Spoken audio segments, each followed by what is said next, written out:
अरे क्या हो गया पंडित जी, किस खुशी में मिठाई बांट रहे हो? भाई साक्षात माता रानी घर पधारी हैं, मेरी बेटियों के रूप में जुड़वा बेटियां हुई हैं। अरे वाह वाह वाह, बहुत बहुत मुबारक हो पंडित जी, एक साथ दो बेटियां, ये तो बहुत ही अच्छी बात है भाई।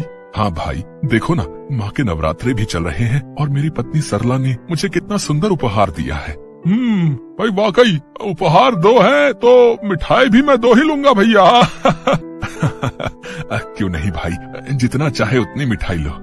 पंडित राधेश्याम और उनकी पत्नी सरला बहुत ही सरल स्वभाव के थे। राधेश्याम माँ दुर्गा के मंदिर के मुख्य पुजारी थे। जिस मंदिर में वो पूजा अर्चना करते थे उसकी बड़ी मान्यता थी। लोग दूर दूर से वहाँ माँ दुर्गा के दर्शनों के लिए आते थे। पंडित राधेश्याम दिन भर मंदिर में रहकर पूजा पाठ करते और उनकी पत्नी सरला घर संभालती। 2 जुड़वा बेटियों के होने से राधेश्याम और सरला बहुत खुश थे। सब ठीक चल रहा था, लेकिन जब दोनों बच्चियां 3 साल की थी तो एक हादसे में सरला की मौत हो गई और अचानक ही राधेश्याम पर 2 छोटी छोटी बच्चियों की जिम्मेदारी आ गई। कुछ महीने किसी तरह गुजर गए, लेकिन फिर समाज के दबाव और बच्चियों की परवरिश की खातिर राधेश्याम को दूसरी शादी करनी पड़ी।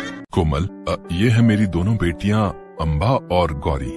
अच्छा, तो ये हैं वो दोनों। आप इनकी बिल्कुल फिक्र मत करो, मैं इन दोनों को देख लूंगी। अब मेरा मतलब है कि मैं इनका अच्छे से ख्याल रखूंगी। कोमल बहुत ही चालाक और लालची औरत थी। पंडित राधेश्याम की संपत्ति देखकर ही उसने पंडित जी से शादी की थी। 1 साल बाद कोमल ने भी एक बच्ची को जन्म दे दिया। राधेश्याम इस बात से और भी खुश हो गए। राधेश्याम ने इस बच्ची का नाम जया रखा। अब राधेश्याम की 3 बेटियां थी। वो तीनों को बिल्कुल बराबर प्यार करते थे, लेकिन कोमल तीनों बेटियों में बहुत भेदभाव करती थी। वो अपनी बेटी जया को तो बहुत प्यार करती थी, लेकिन अम्बा और गौरी उसे फूटी आंख नहीं सुहाती थी। राधेश्याम सारा दिन मंदिर में रहते थे और कोमल पूरा दिन खुद तो आराम करती, जबकि अम्बा और गौरी से घर का सारा काम करवाती। फिर एक दिन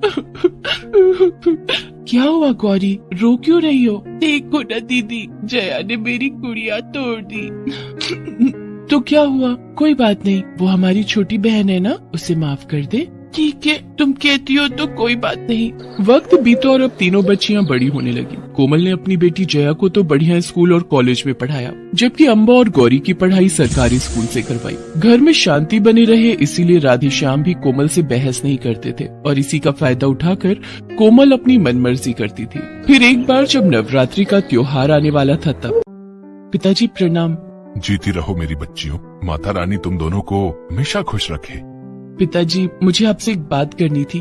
बोलो बेटिया, क्या बात है? पिताजी, वो मैं और अम्बा सोच रहे थे, अब मतलब पूछना चाहते थे कि हमारे घर में नवमी पर कन्या पूजन क्यों नहीं होता? क्या बताऊं बेटिया, जब तुम्हारी माँ सरला जिंदा थी तो हम दोनों हर बार नवमी पर कन्या पूजन कर उन्हें भोजन कराते थे, लेकिन कोमल को ये सब पसंद नहीं है। उसे ये सब पैसे और वक्त की बर्बादी लगती है। मैंने कई बार उससे कहा, लेकिन वो मानी नहीं, तो मैंने भी इरादा छोड़ दिया। पर पिताजी, माता रानी की पूजा वक्त की बर्बादी कैसे हो सकती है? नहीं हो सकती, लेकिन ये बात तुम्हारी माँ को कौन समझाए बेटा। पिताजी, आप चिंता मत कीजिए, छोटी माँ पूजा नहीं करती तो क्या हुआ, अब से हम दोनों बहनें नवरात्रि की पूजा के साथ साथ नवमी पर कन्या पूजन भी करेंगे। अम्बा और गौरी की बात सुनकर राधेश्याम की आंखों में आंसू आ गए। उन्हें सरला की याद आ गई। उधर ये बात जया ने सुनी तो वो भागी भागी अपनी माँ के पास गई और बोली, माँ पता है अम्बा और गौरी पापा को हमारे खिलाफ भड़का रही हैं। अच्छा, क्या बोल रही थी चालाक लोमड़ियाँ? वो पापा को खुश करने के लिए कन्या पूजन करने जा रही हैं इस बार। माँ, अब हम भी करेंगे कन्या पूजन, पर ये कन्या पूजन ये होता क्या है माँ? नवरात्रि की नवमी पर 9 कन्याओं को बुलाकर उन्हें खाना खिलाते हैं बस। अच्छा, तो फिर हम 9 नहीं बल्कि एक साथ 27 कन्याओं को खाना खिलाएंगे और फिर देखते हैं वो दोनों क्या बोलती हैं। पापा उनसे नहीं बल्कि हमसे खुश हो जाएंगे।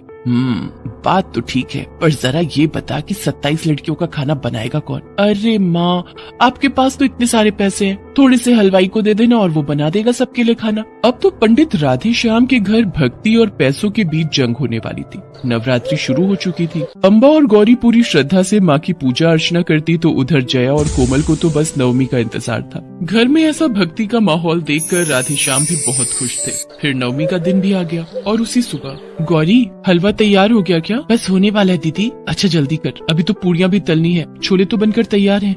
पूरे 9 दिनों तक माता रानी की पूजा और व्रत रखने के बाद अम्बा और गौरी कन्या पूजन की तैयारियों में जुटी थी। वो सब कुछ अपने हाथों से और पूरी श्रद्धा के साथ कर रही थी। तो दूसरी तरफ तैयारियां तो कोमल और जया भी कर रही थी। माँ, अभी तक आपका हलवाई नहीं आया, कहाँ रह गया वो? पता नहीं कहाँ मर गया कमबख्त। माँ, जल्दी पता लगाओ उसका। अगर वो नहीं आया तो हम 27 कन्याओं को क्या खाना खिलाएंगे, और दुर्गा माँ हमसे कैसे खुश होंगी, और फिर हम उनसे वरदान कैसे मांगेंगे? अरे बाप रे, इतने सारे सवाल एक साथ, थम जा जरा, वो हलवाई बस आता ही होगा। कुछ ही देर में हलवाई आ गया। उसने आते ही चूल्हा लगाया और खाना बनाना शुरू कर दिया। एक तरफ अम्बा और गौरी पूरी श्रद्धा से कन्याओं के लिए भोजन तैयार कर रही थी, तो दूसरी तरफ कोमल और जया आराम से चाय पी रही थी और हलवाई सारा खाना बना रहा था। ये देखकर राधेश्याम को बहुत दुख हुआ, लेकिन वो कुछ कहकर घर का माहौल बिगाड़ना नहीं चाहते थे। कन्या पूजन के लिए अम्बा और गौरी का भोजन तैयार था। तब तक कन्याएं भी आ चुकी थी। अम्बा और गौरी ने कन्याओं के चरण धोए और उनकी पूजा की, और फिर उन्हें अपने हाथों से भोजन खिलाया। ये देखकर राधेश्याम की आंखें भर आई, क्योंकि सरला भी बिल्कुल ऐसे ही कन्याओं को भोजन कराती थी। अम्बा और गौरी की सेवा से कन्याएं बहुत खुश हुई। उधर दूसरी तरफ, अबे हलवाई के बच्चे, तेरा खाना नहीं बना क्या अभी तक? लेट हो रहा है, वो लड़कियां आने वाली होंगी, जरा जल्दी जल्दी हाथ चला। थोड़ी देर बाद एक साथ 27 कन्याएं भी पंडित राधेश्याम के घर आ गई। वो बेचारी अपने आप ही जगह देखकर बैठ गई, क्योंकि कोमल और जया ने उनकी कोई सुध ही नहीं ली। वो दोनों तो बस राधेश्याम को खुश करना चाहती थी। साथ ही माँ दुर्गा के वरदान प्राप्ति की इच्छा भी उनके मन में थी। उन दोनों ने कन्याओं का बिल्कुल भी सम्मान नहीं किया। फिर कुछ देर बाद, अरे तुम सब देख क्या रही हो? जाओ सब अपनी अपनी प्लेट उठाओ, देखो कितना अच्छा खाना बना है। ऐसा खाना बनवाया कि तुमने आज तक नहीं खाया होगा, और ना ही यहाँ के अलावा और कहीं खा पाओगी। हाँ, बिल्कुल सही कहा तूने बेटी। चलो तुम सब जल्दी उठो और जाकर खाना खाओ। जया और कोमल जिस तरह से कन्याओं से बात कर रहे थे, राधेश्याम को उन दोनों पर बहुत गुस्सा आ रहा था। उसने जाकर कोमल को समझाने की कोशिश की, लेकिन कोमल ने उसे उल्टा ही जवाब दे दिया। अरे आप परेशान मत होइए जी, देखिए अब 27 कन्याएं एक साथ बुलाई हैं, तो कुछ तो परेशानी होगी ही ना। अब ऐसा है ना कि मैं और जया जो काम करते हैं वो फिर अच्छे से ही करते हैं। ये नहीं कि बस 9 कन्याएं बुलाई, उल्टा सीधा खिलाया और बस हो गया। अब देखिए हमने हलवाई से क्या क्या नहीं बनवाया, और सारा टाइम यहाँ बैठकर अपने सामने खाना बनवाया है। पता है सुबह से यहाँ चूल्हे के सामने बैठे बैठे कितना थक गई हैं हम दोनों। और वैसे भी आजकल दावतों में खाना खुद परोसने का ही चलन है। इसमें ना तो खाना बर्बाद होता है और फालतू का काम भी नहीं बढ़ता। कोमल की ये बात सुनकर राधेश्याम को आगे कुछ कहने का मन ही नहीं हुआ, और वो चुपचाप वहाँ से चले गए। सभी कन्याओं ने खुद खाना लेकर खाया और फिर अपने अपने घर चली गई। और इसके बाद कोमल और जया झट से जाकर माँ दुर्गा की मूर्ति के सामने बैठ गई। माँ दर्शन दो, देखो ना हमने आपको खुश करने में कितनी मेहनत की है, आओ न जल्दी और आकर हमें वरदान दो। उधर अम्बा और गौरी भी अपने कमरे में माँ दुर्गा की मूर्ति के सामने ही बैठी थी। उनके साथ राधेश्याम भी माँ के सामने हाथ जोड़े बैठे थे और मन ही मन जया और कोमल की करतूतों के लिए माफी भी मांग रहे थे। तभी अचानक माँ दुर्गा की मूर्ति से प्रकाश निकला और साक्षात माँ दुर्गा वहाँ पर प्रकट हो गई। गौरी, अम्बा, मैं तुम्हारी सेवा से बहुत खुश हूँ। मांगो, क्या वरदान मांगती हो? माँ, आपने दर्शन दे दिए, हम धन्य हो गए, हमें और कुछ नहीं चाहिए माँ।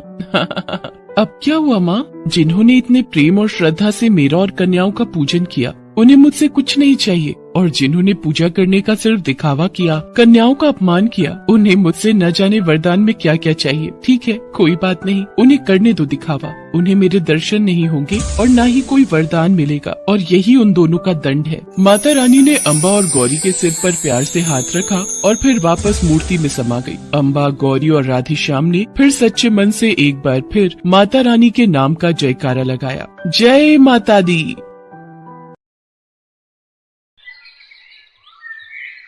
मम्मी, पापा कैसे हो आप? अरे आरती, आ गई तू? आजा आजा। दामाद जी कहाँ हैं? बस आ ही रहे मम्मी, बाहर गाड़ी पार्क कर रहे हैं। अच्छा अच्छा, तू खड़ी क्यों है? आजा, बैठ ना। हाँ बैठो बेटा। और सुनाओ कैसी हो? और घर में सब कैसे हैं? मैं ठीक हूँ पापा, और घर पर भी सब अच्छे हैं। मम्मी देखो, मैं आप सबके लिए गाजर का हलवा लेकर आई हूँ। अरे वाह भाई वाह। माधुरी बेटा, जल्दी से यहाँ आओ, और हाँ, रसोई से जरा प्लेट्स लेती आना, सब साथ में बैठकर गाजर का हलवा खाएंगे। अपने ससुर की बात सुनकर माधुरी फौरन प्लेट्स लेकर बाहर की तरफ जाने लगी, लेकिन वो बाहर आ पाती उससे पहले ही उसके पांव कुछ सुनकर रुक गए। रुकिए पापा, भाभी को मत बुलाइए, उन्हें अंदर ही रहने दीजिए। अरे पर ऐसा क्यों बेटा? ओफो पापा, आप ना कुछ भी नहीं समझते हो। मम्मी, आप ही समझाओ ना इन्हें। ठीक बोल रही है आरती, आप भूल गए क्या? अपनी आरती माँ बनने वाली है, और ऐसे में उस मनहूस का साया भी नहीं पड़ना चाहिए इस पर। क्या बोल रही हो शीला? माधुरी तुम्हारी बहू है, उसके बारे में तुम्हें ऐसे नहीं कहना चाहिए। मम्मी ने वही कहा है पापा जो भाभी के बारे में सब बोल रहे हैं। मेरी सासू माँ ने तो यहाँ आने से भी मना कर दिया था, और वो भी सिर्फ भाभी की वजह से। बड़ी मिन्नतें करनी पड़ी मुझे, तब जाकर मानी है, वो भी इस शर्त पर कि मैं यहाँ आऊंगी तो भाभी से दूर ही रहूंगी। सही तो है। अब तू ऐसा कर, हमारे कमरे में चल, वहीं चलकर बातें करते हैं। अब सुनो जी, दामाद जी आ जाएं तो उन्हें भी अंदर ही लेकर आना। इतना कहकर शीला अपनी गर्भवती बेटी आरती को लेकर अपने कमरे में चली गई, और माधुरी वहीं रसोई के बाहर खड़ी आंसू बहाती रह गई। उसमें इतनी हिम्मत भी नहीं थी कि वो आगे बढ़कर अपने साथ हो रहे इस बर्ताव के खिलाफ कुछ बोल सके, क्योंकि अब वो भी हार मान चुकी थी। माधुरी और सुकेत की शादी को 7 साल पूरे होने जा रहे थे, लेकिन अब भी माधुरी की गोद सुनी थी। ना तो डॉक्टर्स की दवा काम आ रही थी और ना ही भगवान से की हुई प्रार्थना।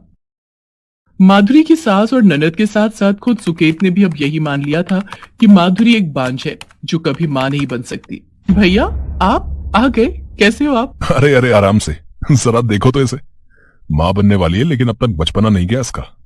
इसकी गलती नहीं है बेटा, अभी उम्र ही क्या है, शादी को बस 1.5 साल ही तो हुआ है, और देखो इतनी जल्दी खुशखबरी भी देने वाली है। इसकी सास तो इससे इतनी खुश है कि बस क्या ही कहूं।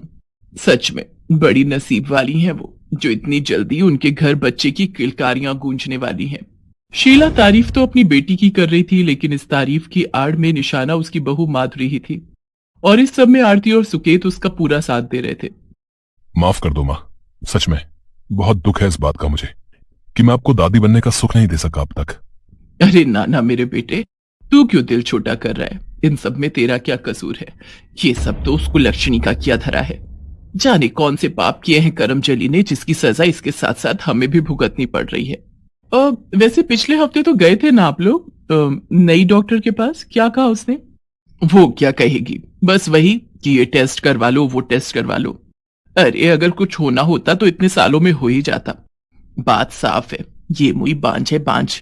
ये कभी हमारे वंश को आगे नहीं बढ़ा सकती। एक औरत होकर तुम ऐसी बातें कैसे कर सकती हो शीला? अब बस भी करो। और वैसे भी डॉक्टर ने सिर्फ माधुरी को नहीं बल्कि सुकेत को भी टेस्ट करवाने को कहा था, जिन्हें सुकेत ने कभी नहीं करवाया। आखिर आप कहना क्या चाहते हैं? तो क्या हमारे बेटे में कमी है? हे भगवान, लगता है ये नासपीटी तो काला जादू भी जानती है। जरूर कुछ मंत्र पढ़कर इन पर फूंक दिए हैं। सुकेत बेटा, अब बस बहुत हो गया, कुछ तो करना ही होगा तुझे। अब हाँ माँ, बताओ ना मुझे क्या करना चाहिए। आप जैसा बोलोगी मैं करूंगा। तो बेटा सबसे पहले तो इस मनहूस को अपने जीवन और इस घर से निकालकर बाहर कर, और फिर तू दूसरी शादी कर ले। शीला, तुम्हारा दिमाग तो ठीक है? तुम्हें अंदाजा भी है कि आखिर बोल क्या रही हो? अपने बेटे का घर खुद अपने हाथों से तोड़ रही हो। तो अभी कौन सा बसा हुआ है इसका घर? ये इस घर पर और मेरे बेटे पर सिवाय बोझ के और कुछ नहीं है। जब बच्चा ही नहीं दे सकती तो क्या काम है इसका घर में? झाड़ू पोछा और खाना पकाना तो हम काम वाली से भी करवा लेंगे। आप बिल्कुल ठीक बोल रही हो माँ। अब तो मुझे भी यही लगने लगा है, जैसे इस औरत से शादी करके मैंने अपनी जिंदगी की सबसे बड़ी गलती की है। लेकिन अब मैं इसे और नहीं झेल सकता। मैं इसे छोड़ दूंगा और फिर आप जिससे कहोगी मैं शादी कर लूंगा। सुकेत, अपनी माँ की बातों में मत आओ तुम। कुछ ऐसा मत करो जिस पर कल को पछताना पड़े तुम्हें। वो बेचारी बिन माँ बाप की बच्ची है, उसका हमारे सिवाय और कोई नहीं है। उसे ऐसे छोड़ दोगे तो कहां जाएगी वो? पूरे घर में सिर्फ माधुरी के ससुर सुदर्शन ही थे जिन्हें उससे हमदर्दी थी, लेकिन इस बार उनकी कोशिश भी काम नहीं आई, क्योंकि शीला और सुकेत फैसला कर चुके थे। नहीं, भगवान के लिए ऐसा मत कीजिए, मुझे घर से मत निकालिए। मैं कहां जाऊंगी? मैं आपकी पत्नी हूँ, इस घर की बहू हूँ मैं। नहीं, तू बस एक बोझ के सिवाय और कुछ नहीं है। 7 साल हो गए शादी को, एक बार भी तेरे पेट में बच्चा नहीं आया। और तुझे क्या लगता है मैं तुझे बिना वारिस दिए जिंदगी भर इस घर में मुफ्त की रोटी तोड़ने दूंगा?